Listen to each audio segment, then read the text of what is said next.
నమస్తే, నా పేరు యశ్వంత్ యశ్వంత్ 4th క్లాస్ చదువుతున్నా. నీరు గురించి చేసిన నీరు వేస్ట్ చేయకూడదు. నీరు ఉపయోగించి దాహం తీర్చుకోవడానికి నీరు కావాలి.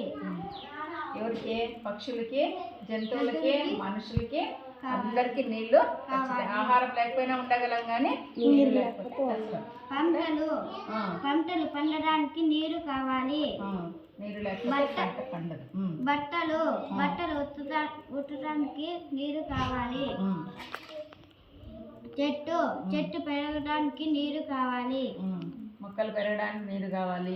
ఇంకా నీటి యొక్క ఉపయోగాలని, పాత్రలు తోమాలంటే నీళ్లు కావాలి. ఇంకా ఎందుకు కావాలి?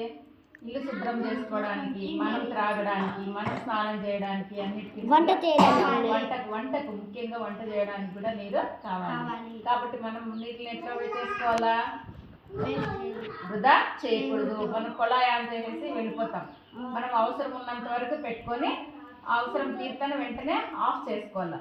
ఒక బకెట్ నీళ్ళు అవసరం ఉంటే ఒక తొట్టి నీళ్ళు కుమ్మరిచ్చేస్తారు. అట్లా చేయకూడదు. ఎంతవరకు అవసరమో అంతవరకే మనం నీటిని ఉపయోగించుకోవాలి. సరేనా?